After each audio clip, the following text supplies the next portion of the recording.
Hello, everyone. I'm Vicki Healy at the National Renewable Energy Laboratory, and welcome to today's webinar, co-hosted by the Clean Energy Solutions Center and REN21. Today, we will examine the role of cities as an entry point for energizing sub-Saharan Africa. One important note before we begin is that the Clean Energy Solutions Center does not endorse or recommend specific products or services. Information provided in this webinar is featured in the Solutions Center's resource library as one of many best practice resources reviewed and selected by technical experts. So before we begin the presentations, I will go over some of the webinar features and provide an overview of the Solution Center. We will then proceed with presentations by Ms. Leah Rinalder from REN21 and Ms. Pita Wolpe from Sustainable Energy Africa. Following the presentations, we will take time to address audience questions. And after the webinar, you will see a short survey pop up on your screen, and we thank you in advance for taking time to give us your feedback on this webinar. A few things to know before we begin. For audio, you have two options. You may listen through your computer or over your telephone.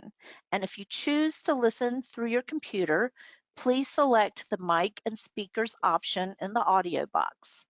If you want to dial in by telephone, select the telephone option, and a box on the right side of your screen will display the telephone number and an audio pin. Also, please note we have provided a copy of the REN21 Global Cities report that you will find under the handouts heading in the control box, and you are welcome to download this report. Just a gentle reminder to our panelists to please mute your audio when you are not presenting. To illustrate the features a bit more clearly, we've taken a screenshot of an example of the attendee interface. You should see something that looks like this in the upper right corner of your screen. Regarding questions, you can submit text questions to the presenters by typing your questions into the questions panel. You can send your questions at any time. I will collect these, and Leah and Pita will respond to them during the Q&A session. When you submit your question, please include the name of the presenter you are addressing your question to. Today's event is being recorded. If you would like to review the webinar or share this information with others, an audio recording will soon be posted to the Solutions Center YouTube channel and also our website. Also, you can receive an email within the next day with a link to access the webinar recording. The Clean Energy Solutions Center is an initiative of the Clean Energy Ministerial. The Solutions Center is structured to help governments design and adopt policies and programs that support the deployment of clean energy technologies. This help is provided through an Ask an Expert technical assistance service, which is offered to governments free of charge and is designed to allow experts to respond quickly to questions. The Solutions Center also engages in capacity building activities, such as this webinar you are attending today. Now, it is my pleasure to introduce our presenters. First up is Leah Rinalder, who is a project manager at the Renewable Energy Policy Network for the 21st Century, most commonly known as REN21. During her time at REN21, Leah has worked on and co-authored several reports, and she is the coordinator of the Renewables in Cities Global Status Report. Following Leah, we will hear from Pita Wolpe. Pita is the managing director at Sustainable Energy Africa, where she provides overall management and leadership to the organization, and has worked on a range of climate change and energy projects. So with those brief introductions complete, we will move on to the presentations. Leah, over to you.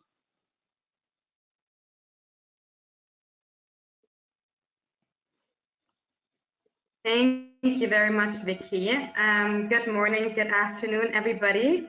It's my absolute honor to present some of the key findings of the Renewables in Cities Global Status Report today, with a focus on sub-Saharan Africa. And as the irony has it, I am right now in sub-Saharan Africa because I'm still stuck from my holiday. So this is particularly relevant also on a personal note. what I'll do is I'll give an overview of the report in general and then focus a bit on sub-Saharan Africa. But then I'm of course looking forward for Peter to really dive into the topic and give us all the insights that she has.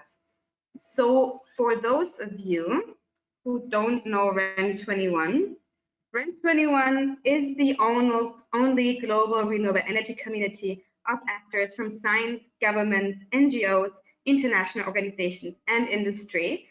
And our goal is to enable decision makers to make the transition to renewables happen now.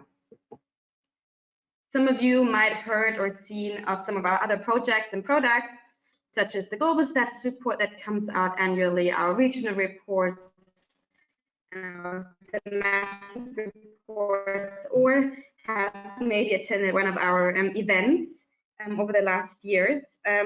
But as a new product line, we now have in November launched the first annual stocktake of renewables in cities, really showcasing the ongoing trends and developments and the role that cities play in this energy transition. And this is also becoming an annual publication series. And this report, as all REN21 products, has not just been me and my colleagues sitting in a dark office working on the reports, but really a collaborative process and project. For example, with the two ladies here on the line today, it's a big thank you at this point. And also an entire global community of renewable energy and city experts, over 380 people that were involved in this first edition. So it features 6 chapters, placing cities in the energy transition, the drivers, policies, markets, finance, and then citizen participation. And I won't go into all of this, but Vicky has kindly provided you with a link where you can download the full report. So of course, that's an invitation to check it out afterwards. Why do we need to talk about cities? Cities are key to advance the energy transition. They are directly responsible for 2/3 of the global final energy use, and they also account for significant indirect consumption, such as embedded in materials and in products. That means that cities account for approximately 3/4 of CO2 emissions. We all know that more than half the global population lives in cities, and that this is also expected to rise even further. And at the same time, cities are also financial and infrastructure hubs. When looking at sub-Saharan Africa, this is of course the world's most rapidly urbanizing region. And at the same time, also more than half of the urban population lives in slums. So that means that this situation, this population growth and the urbanization that's happening sometimes may exceed the ability of local governments to adapt, leading to inadequate infrastructure or a large number of informal settlements. But at the same time, this also means that there's a massive opportunity to orient growth along a more sustainable path, really integrating and making use of renewable energies and energy efficiency along the way. I wanted to first, I made a mistake in my slides, but that's not a huge problem. I first wanted to look a bit at the global status of renewables. Taking a step back from the city and looking at what's happening at the global level. Globally, renewables continue to grow. By the end of 2018, total global capacity rose to over 2,300 gigawatts, including large-scale hydropower, rising by over 8% in comparison to the year before. There were 181 gigawatts of renewable power additions led by solar PV. Of course, if we look at the leaders, it's a bit, I want to say, the usual suspects, such as China and the United States. But what I find really interesting is breaking it into a bit further down. For example, if we look at concentrating solar thermal power, South Africa pops up, and hydropower, Angola pops up as a leader. And really interestingly, if we look at the investment in renewable power and fuels per unit of GDP, Djibouti is one of the leaders in the world. So I just want to highlight that also countries in sub-Saharan Africa are really part of this transition to renewables. And cities offer a lever to advance these renewables in all sectors. As I just said in the other slide, globally, we are advancing renewables. We're making great strides in the power sector, where renewables now supply more than a quarter of the world's electricity, but we consume most of our energy in heating, cooling, and in the transport sector. More than 80% we consume in these sectors. And there, renewables are lagging behind, as you can see in these little yellow squares. So here it's really important to talk about cities, because cities can accelerate renewables in power and push for higher shares in heating and cooling and in transport. And of course, again, these are depending on the world region and taking the local context into consideration. Why in heating and cooling? Buildings account for 50% of all heating demand, and most built structures are, of course, in and around cities. For heating and cooling system, energy production is more localized and tends to occur close to the point of demand. So the development of urban heating and cooling markets is key to decarbonize these sectors. In the transport sector, urban mobility is the primary source of urban air pollution, and urban transport accounts for 40% of final energy in transport. And cities can support these decarbonization efforts by shifting to renewable fuels, by reducing the overall road transport, by improving walkability and bikeability of their cities, and of course also by promoting public transport. And so we see that there are cities, more and more cities taking action, and there are several drivers behind this action. Because through the uptake of renewables, cities have the opportunity to create more livable urban areas and ensure a better quality of life. So cities are driven by a wide range of objectives. And again, here, these objectives and these drivers very much depend on the local context, on the regional context, on the national context. So these are not supposed to be in any hierarchy whatsoever. And of course, they're also very much interlinked. Looking at some of the drivers for sub-Saharan Africa, and again, some, not all. First of all, renewables offer an opportunity to increase energy access in urban areas. Access to electricity was approximately at 76% in 2017, with large variations across the region. And we've seen that some cities are using or building on renewables, on 100% renewables, to really get electrification up to 100%. As one of these examples is Kasese in Uganda, which is basing its strategy on micro hydropower, on solar PV, and on geothermal electricity, among other sources.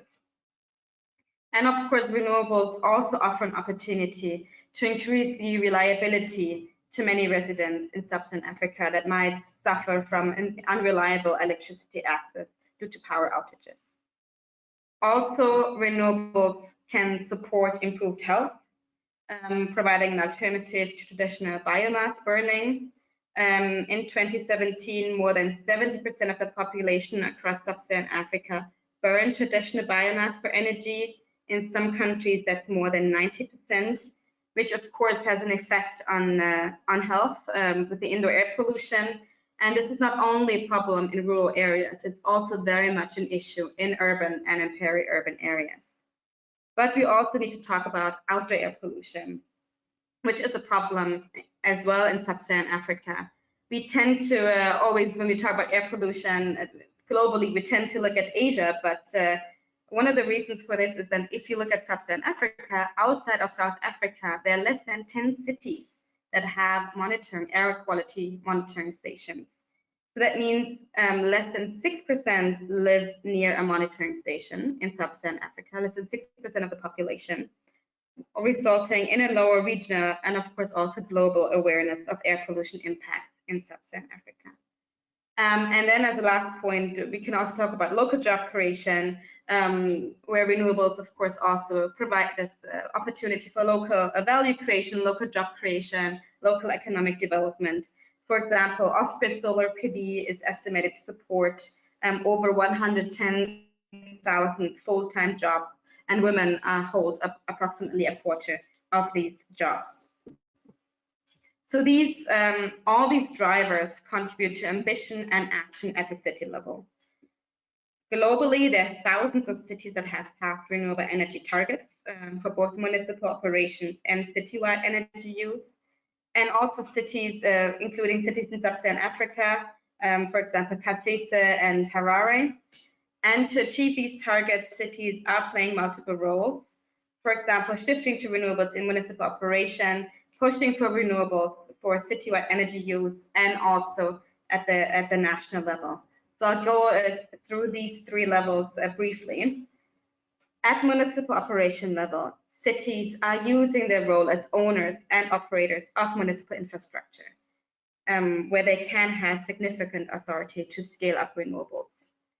So in consumption, that means shifting to renewable energy consumption for municipal operations, procuring bioenergy or electric vehicles. Some cities are also linking the procurement of electric vehicles with procuring renewable power for municipal fleets. But also renewable energy allows cities to become, municipal governments to become energy producers, meaning, for example, by scaling up renewables on public buildings, on schools, on housing, on hospitals, and shifting to solar streetlights, as well as making use of the urban activities that are around, such as waste and wastewater, to generate energy. But the role of the municipal government goes beyond municipal operations. City governments have a role to mandate and facilitate this transition to citywide renewables, really getting all the urban stakeholders involved, such as citizens, community, businesses, delivery companies, everybody that operates in an urban space, using their role as regulators, so making it mandatory to integrate renewables. Something we've seen is making it mandatory for solar PV and solar thermal to when you build a new building. But we've also seen this happening for building renovation, as well as using fiscal and financial incentives. But then also using their role as facilitators, playing an important role in raising the awareness about the benefits of renewables and creating a dialogue between all the stakeholders that exist in a city. But then municipal governments also play a role in beyond the city. Cities can be trendsetters, pushing for higher ambition at the national level, inspiring and learning from other cities worldwide, and organizing themselves in city networks for also having a unified voice. I'd love to stop here and say cities are the solution for everything, but of course, cities cannot achieve this transition alone. They do need the support from the national government. And city power and the authority over energy use issues is often limited, depending on the national context. As particularly in sub-Saharan Africa, cities typically have little authority to adopt renewables, and many cities depend on their national governments for funding. But this is also, as a side note, this is starting to change. And we've also seen that there are several cities that realize that there's a certain gray zone. So that means they're not prohibited, but they're also not allowed to do certain things. So there is a room to develop and to explore.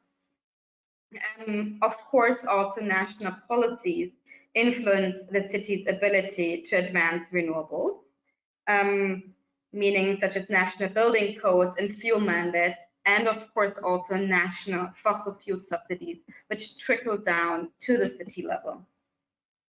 So there is a need to align policies between the national, state, provincial, and the city level to ensure that these policies complement and supplement each other. And as a last point, I mean, I already looked a bit of the, global status of renewables, but I want to do this, come back to this current status of renewables in sub-Saharan Africa. Really also to say, we try to also look at the development of urban renewable energy markets, tracking indicators that help us to showcase what's happening in cities. So we know that by the end of 2018, there were more than 100 cities worldwide that were sourcing at least 70% of their electricity from renewables. There were also a couple cities in sub-Saharan Africa part of this, such as Dar es Salaam and Nairobi. Of course, there has been a focus on distributed solar PV, which can be installed on buildings, which has also been can also be seen in sub-Saharan Africa, also facilitated by the rapidly falling cost of that technology. And it's also important to talk about solar street lighting, which has been deployed in many cities, for example, in Kampala, in Uganda, throughout Burundi, with similar initiatives now under the way in cities across Togo, Burkina Faso, Tanzania, Kenya, and Senegal. And here, linking it back again to these drivers, is also to say that this is really a possibility to reduce the operational and maintenance costs.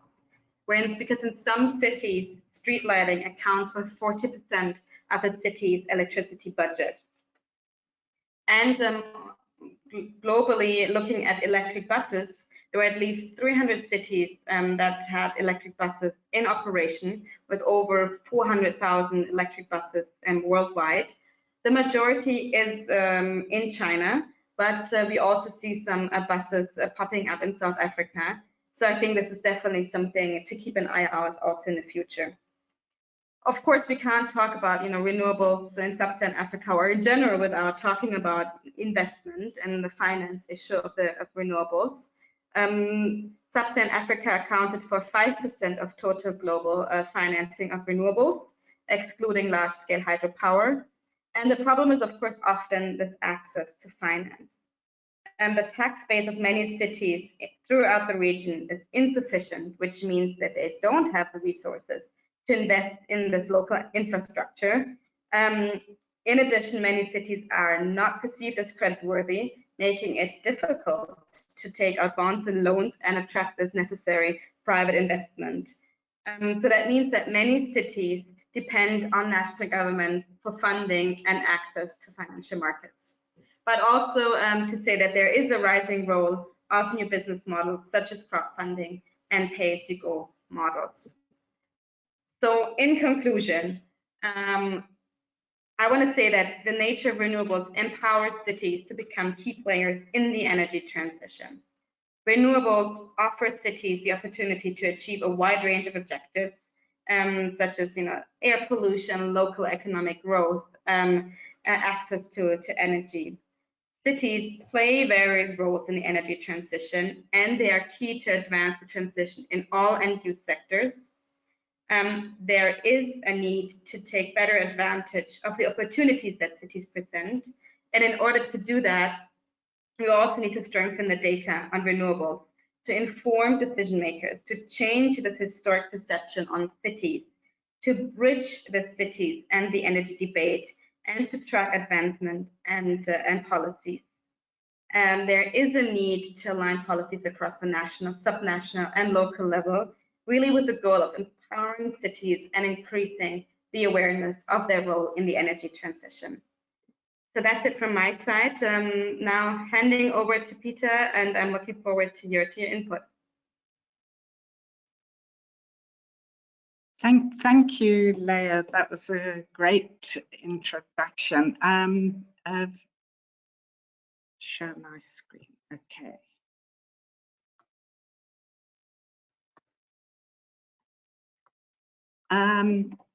Yeah, thank you, everybody. And I want to just start by just saying who Sustainable Energy Africa is. We're a small NGO based in Cape Town in South Africa, and we've been operating for 20 years in the urban space. In fact, it's our birthday this year.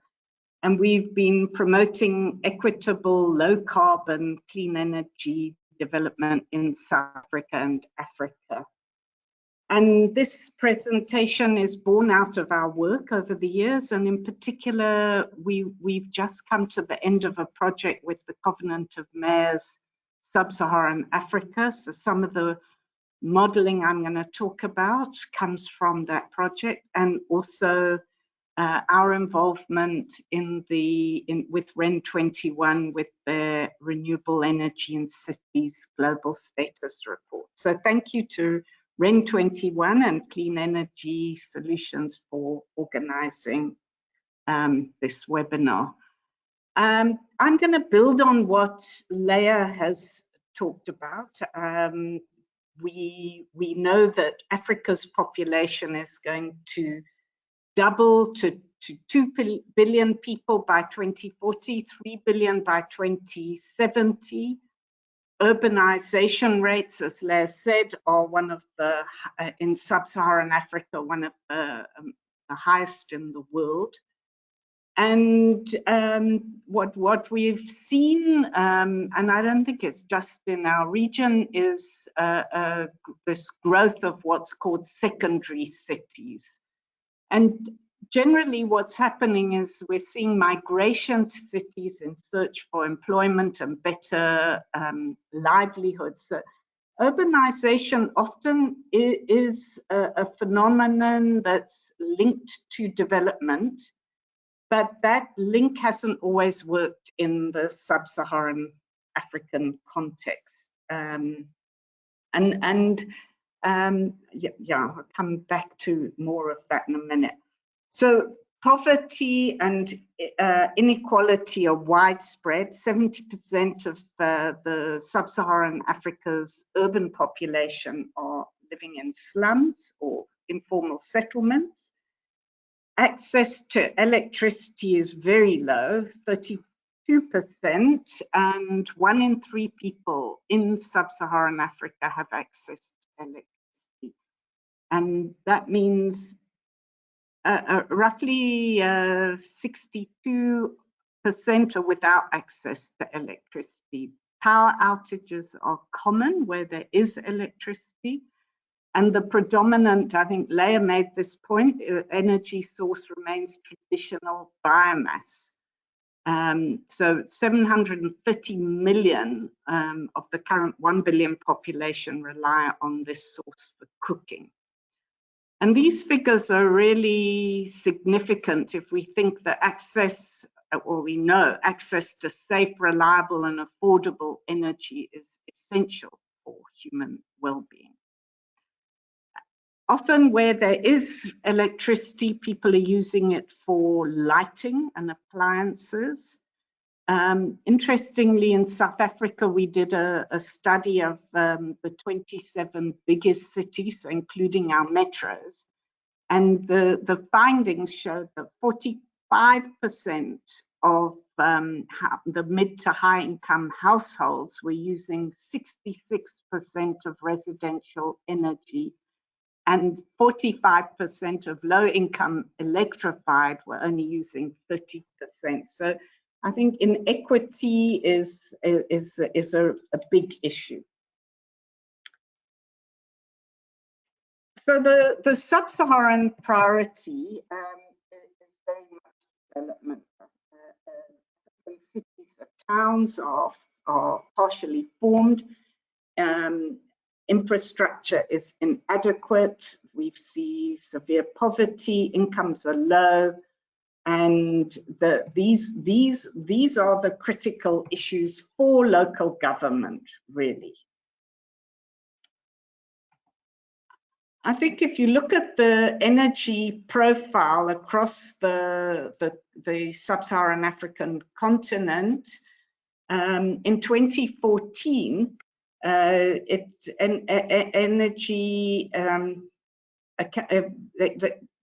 4% of it accounted for 4% of global total energy, and the modeling indicates that we have done indicates that energy consumption is likely to double by 2025 under a business as usual scenario.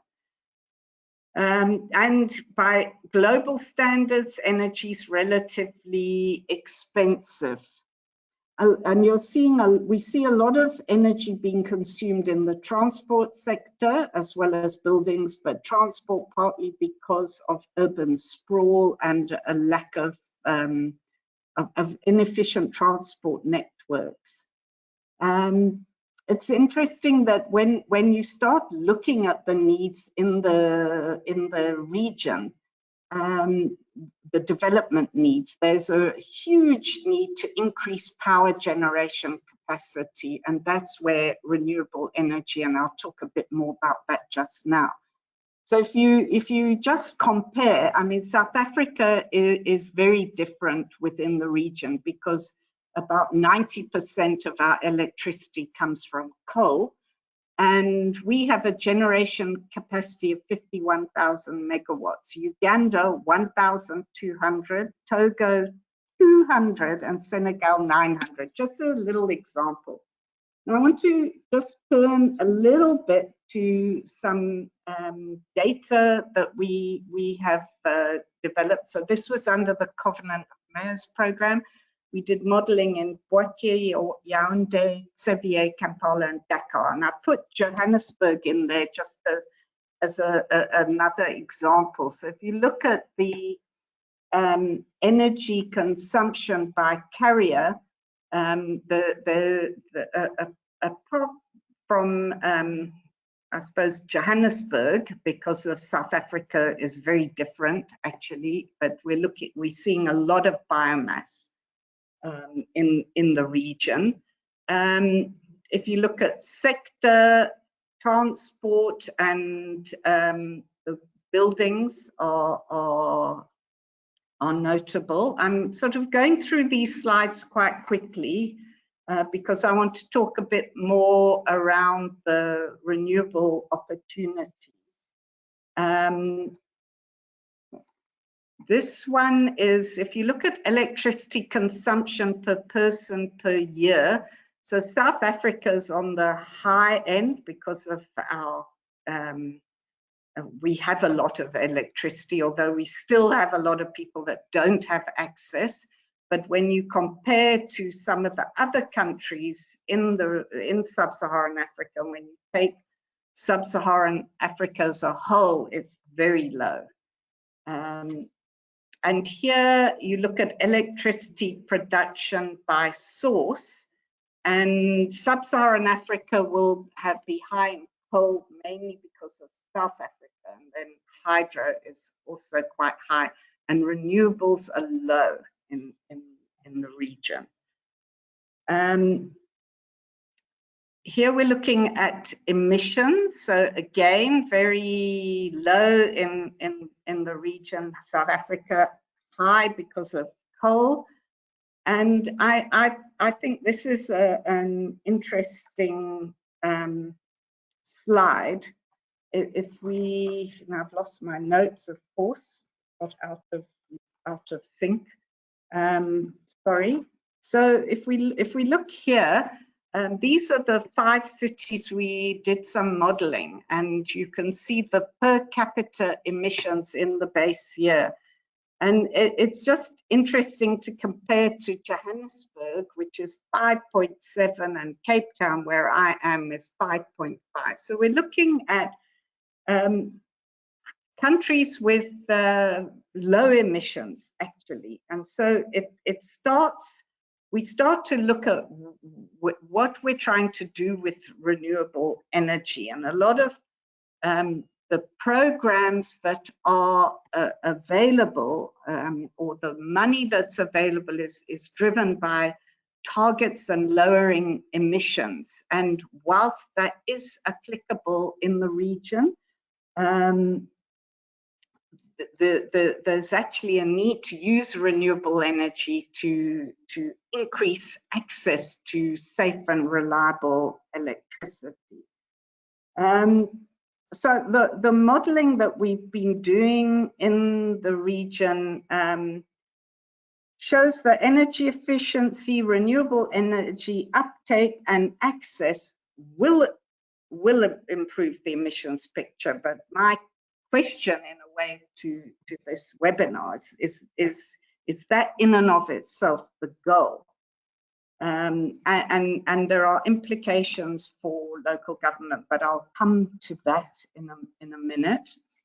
I just wanted to give a little example of the modeling in Sevier, which is in Togo and has quite a small population, 84,000 people. The modeling shows introducing electric motorcycles and a shift from sedan taxis to minibus use would make a difference.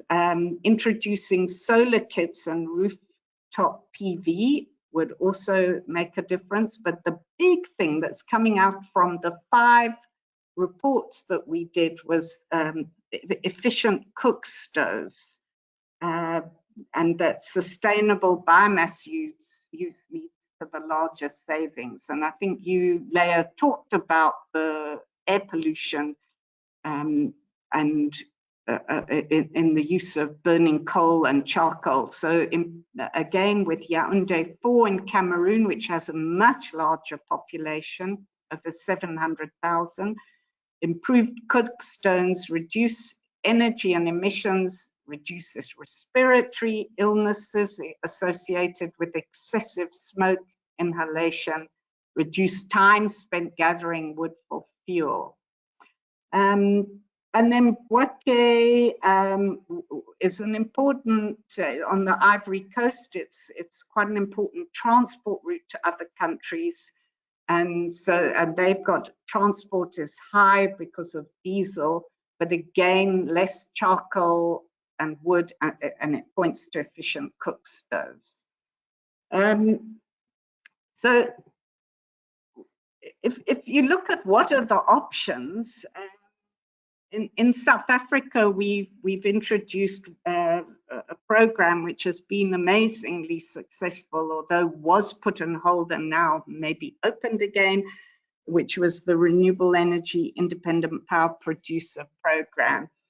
And that it's a kind of auctioning bidding process and has included socio-economic development, but it raises questions on how that element rolled out. And there is huge potential, I think, in the region for greater use of solar and wind. And hot boxes, I don't know if everyone on this webinar knows what they are. They're made of a almost like a duvet material that insulates. You can bring a pot to boil and put it in there, and it will continue to cook at no cost. The same, you can put something cold in hot boxes. They're great for areas with no electricity. Cook stoves I've talked about. Small scale PV, rooftop PV, we've done some work in South Africa looking at the financial case, not so great. In the low income areas, in the mid to high income, we've been looking at the revenue impact on for local government, but I'm not going to go into that level of detail. So let's, in my last few slides, I want to look at the potential that Leah, you also spoke about this. What is the role of local government? And I think the case for cities, they're working at the interface of the communities they serve. They're much more so than national governments. But there are lots of challenges. Their mandates need to be opened up, I think, to enable a rollout, and budgets have to follow. Regulations need to align. I know obviously more about South Africa and how the regulations can constrain. You need really strong, good governance and leadership, and then funding is the financing and funding. So obviously, some local governments get some national grants, but it's not enough. And I think something that you did say, Leah, is really critical. There is an opportunity to do things differently, and local governments can step into the role of directing urban growth, meeting the service needs of the expanding populations. And I want to just go into a little bit more detail. So this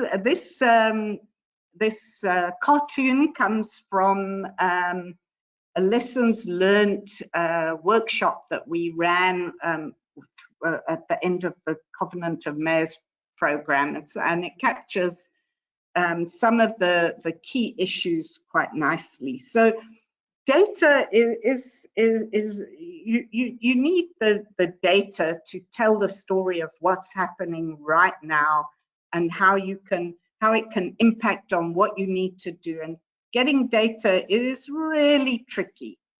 Capacity building is huge in the region at the local government level, and often we found that external consultants get drawn in, but actually the capacity needs to be built from within. You need champions, as I think you talked about there.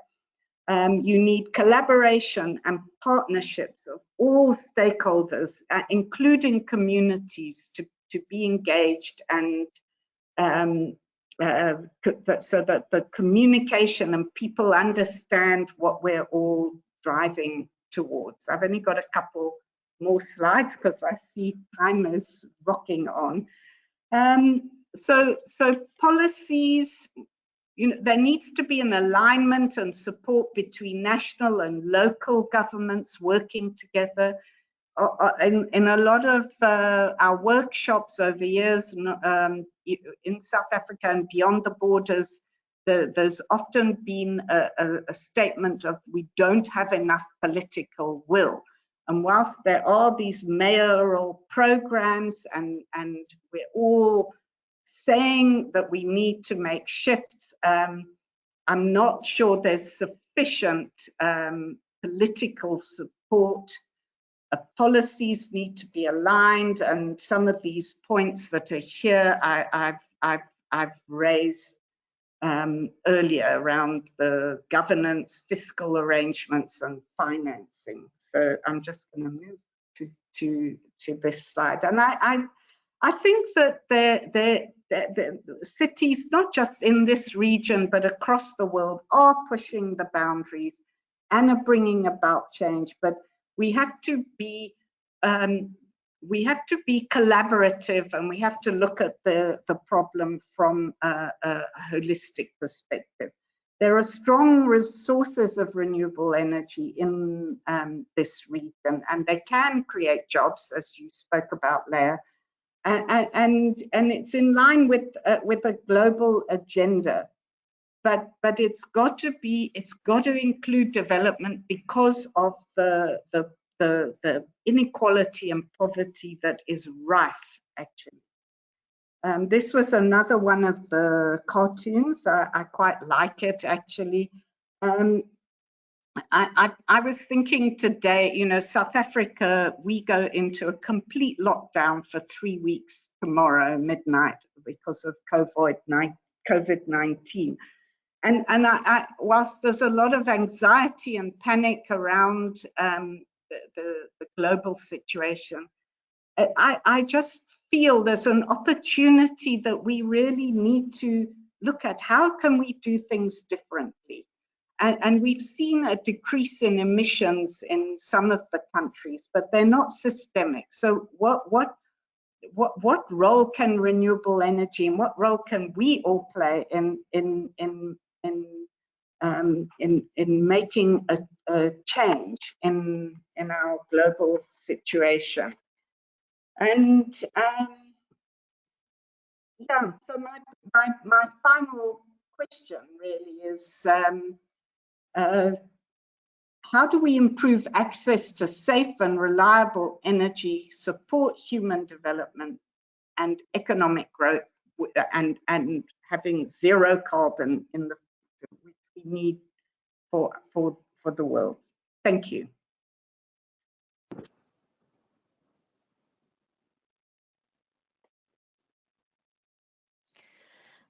Leah and Peter, thank you so much. Peter, thank you so much for your presentations.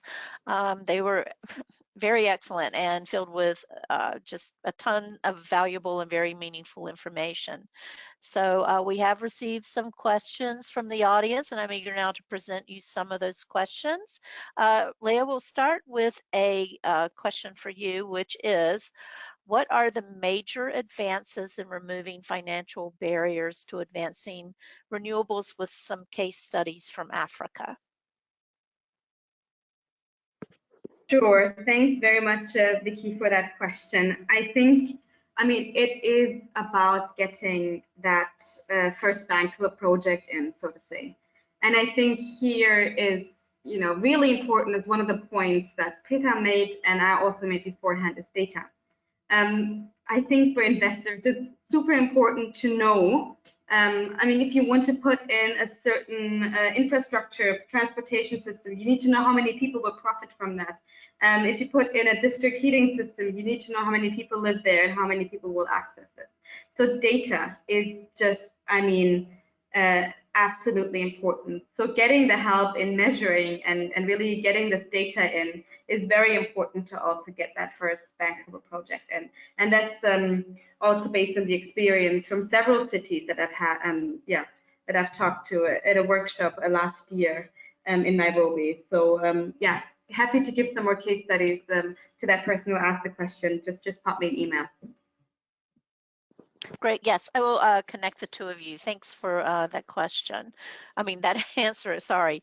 Next question also for you, Leah, is what could be the appropriate model to adopt renewable energy policies in the sector of transportation, considering the highly dense and populated cities of sub-Saharan Africa and the low rate of investments?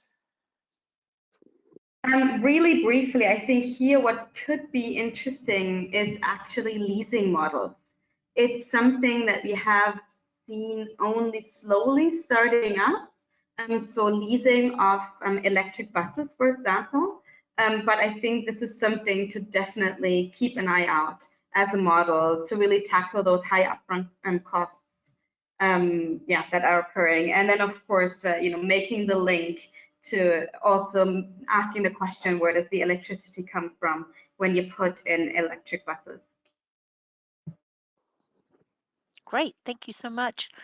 Peter, question for you from our audience, asking, I'm failing to understand why we continue to separate hydropower from renewables, and asking if you could kindly articulate why are we treating hydropower as a non-renewable resource? So that's quite a technical question, and I'm going to answer it as best I can, but I'm not sure I'm the best equipped person. I'm happy to find out a bit more. But in the region, the problem of using water, which is a very scarce resource, and it's also not reliable. So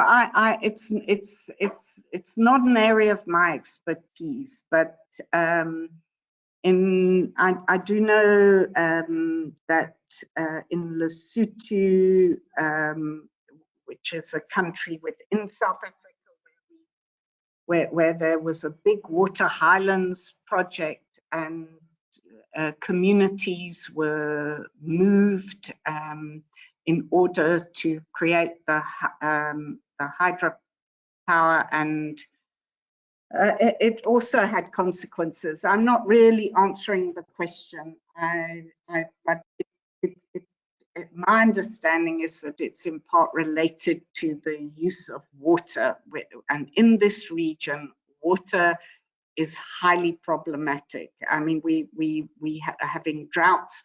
Cape Town came close last year to having no water in our taps. although that's slightly separate. So I'm sorry, it's not a question I can answer so clearly. Just also from my side, if that's fine, Vicky, to jump in. I mean, also just echoing the, the social and economic trade-offs that exist with large-scale hydropower, and of course, just also in brackets, there is not a unified, how do we define large-scale hydropower? That's of course a different question that we can ask. So, like talking about some of these trade-offs on the economic and social and environmental side is definitely something that we need to talk about. Moving hydropower plants into national parks, for example. So that's one of the question and controversial discussions around that. But then also from a bit more practical, sometimes, I mean, and large-scale hydropower, if you put that into the renewable energy pool, it kind of dwarfs all the other technologies. So if we take it out, sometimes we see that there are also advancements in other renewable energy technologies. So that's just more from a, so to say, zooming in perspective. No, that makes sense. And I think both of you addressed that question very well. Peter, were you going to say something else? Apologies. No, I was going to say thank you. Yes, you articulated kind of what I was trying to say in a better way. Thank you. No worries. Okay. Let's see, Peter, I believe the next question is also for you, which is how would the challenge of investing in renewable energy for energy production be averted in the case of surplus energy production that actually does not match the off-takers? So that may be I'm not fully understanding the question. Is it possible for the person who raised the question to speak? Possibly. I'm not clear of the question. Let's see if I can connect this audio. I think though, if I'm understanding correctly, in the case of, production is exceeding demand, it looks to me like a balancing load question, which may or may not be something. Well, that okay. Let me try and answer.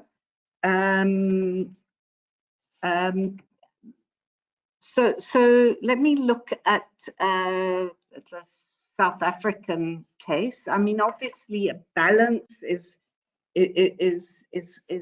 facing all energy production and generation. We want to have enough for peak load and to manage the load cycles. And that's an argument that's often used against renewable energy, particularly here where I know a little bit more in detail. I think technology is advancing in such a way that I think it can be matched. I think it's in the sub-Saharan context. It raises questions for me, because even in South Africa, where we have a lot of electricity, our supply is very compromised at the moment. So we've been having what's called load shedding. And that means that we have extended periods where we have no electricity. But I've been doing work in Mpumalanga, which is where most of the coal mines and the coal-fired power stations sit, and the many people in the communities have no electricity. So that concept of the surplus, it doesn't sit easily for me. In the rest of the region, we've also seen there's very little actual electricity being produced.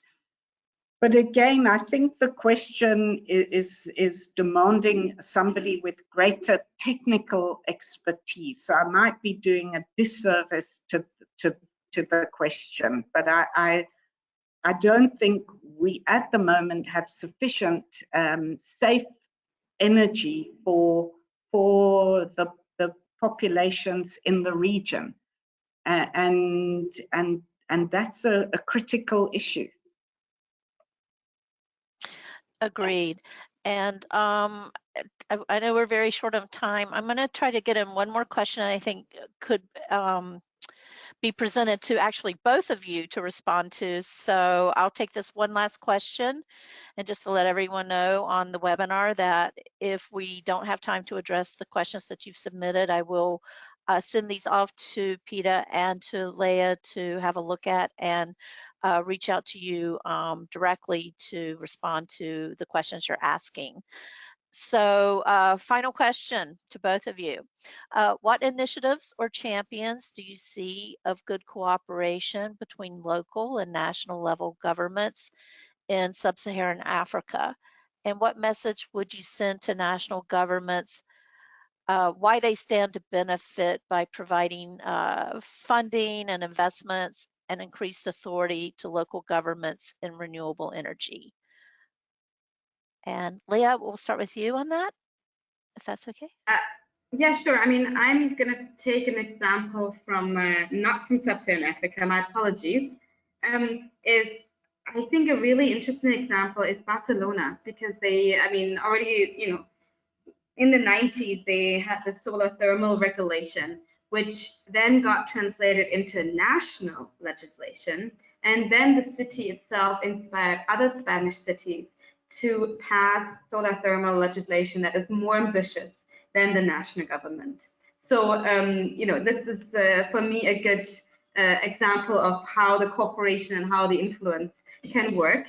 And then, I mean, I'm hoping Peta will share a good sub-Saharan African example. But I'll also take this, because I realize we're wrapping up now, to say that for the 2020 edition of this Renewables in Cities Global Status Report, we will have a feature on sub-Saharan African cities in particular. So I hope that we'll have plenty of fantastic case studies then also featured in there that we can then present to you in at the next webinar about sub-Saharan Africa in a year's time.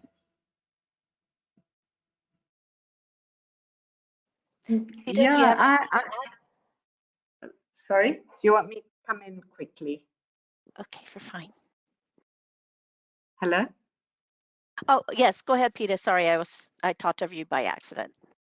Okay, so, sure. I should have come armed with some examples, and I think there are lots of examples, but I'm off the top of my head, I'm going to speak about the city of Cape Town, which is where I live.